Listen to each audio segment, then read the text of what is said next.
BDO तक, SDO तक, ADM सब लोग नियोजन पे आना शुरू कर देंगे। ये प्रयोगशाला। नमस्कार भारत के तमाम वासियों, रमजान मुबारक के मुबारक महीने में आज संविधान निर्माता भारत रत्न डॉक्टर भीमराव अंबेडकर साहब का 131वां उम्र पैदाइश के मौके पर तमाम बिहार वासियों को तहे दिल से शुक्रिया अदा करना चाहता हूँ। जिस संविधान भारत के आन बान शान है, जिस संविधान ने वो शिक्षा सभी को मान सम्मान देने का काम किया है, आज उनका यौम पैदाइश के मौका है।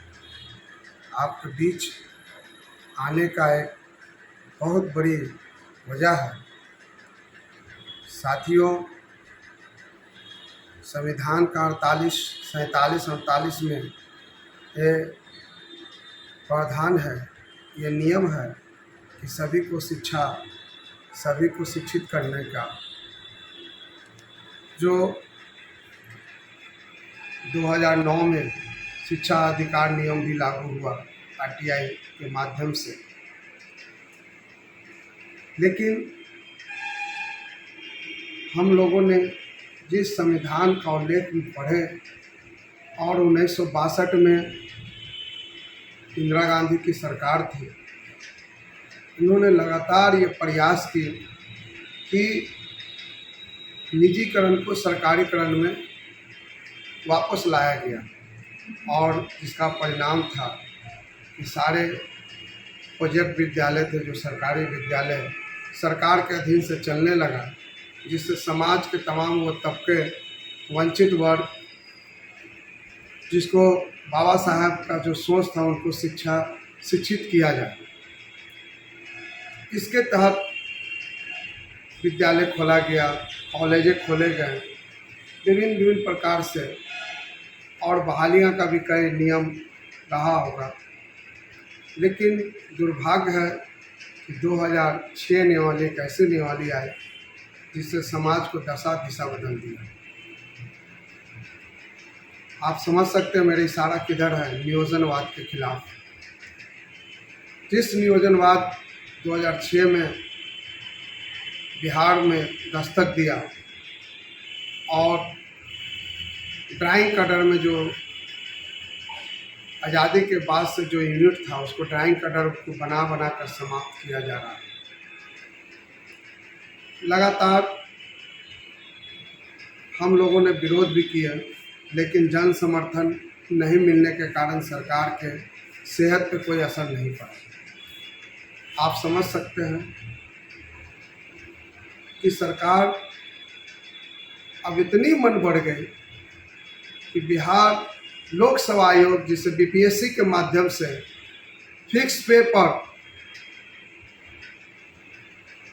बहाली जो प्रधान शिक्षक और प्रधान अध्यापक का करने जा रही है, और सारा या न्यायपालिका हो या कार्यपालिका हो या विधायिका हो, खामोश बनकर मूक दर्शक बना जा रहा है। वो दीमक की तरह सरकार अपने मंशा में कामयाब हो रहा है। कब तक ये जुल्म सहिएगा, इसका कब तक आप लोग इस तरह का सरकार की जो नीति को समर्थन करते रहिएगा खामोश से।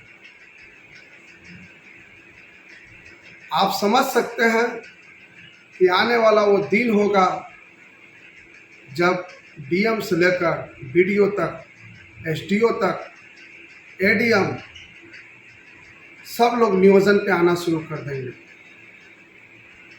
ये प्रयोगशाला बिहार के मुख्यमंत्री माननीय नीतीश कुमार जी ने नियोजन के फिक्स पेपर बहाल कर उन्होंने ये मंशा साफ कर दिया कि आने वाले जो भी कमीशन की तैयारी कर रहे हैं वो सावधान हो जाए। उनका भी नियोजन पे ही बीडीओ, एसडीओ सारे पद जो होंगे वो नियोजन पे होंगे। जिस तरह से पेंशन समाप्त किया गया, पद समाप्त किया जा रहा है, हम लोग खामोश बनकर जाति धर्म के आधार पर बटे रहिए, अच्छी बात है। खूब अपने आप को धार्मिक लंबी टोपी पहनकर, बड़ी बड़ी दाढ़ियाँ बढ़ाकर, चंदन टीका लगाकर, भगवा पहनकर घूमिए, लेकिन वो दिन दूर नहीं होगा जब देश में जो संविधान का निर्माता डॉक्टर भीमराव अंबेडकर साहब का सपना चूर होते जा रहा है। जब सरकारी नौकरी नहीं बचेगा तो फिर आप और आपका आरक्षण एक किताबों का एक शोभा बढ़ाते रहेगा, जुमला एक बनकर रह जाएगा। मनोवादी सोच का जिस तरह से बढ़ावा बढ़ रहा है,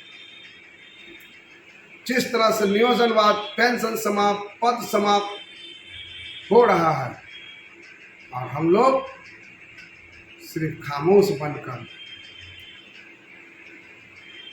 बनकर देखते रह रहे हैं।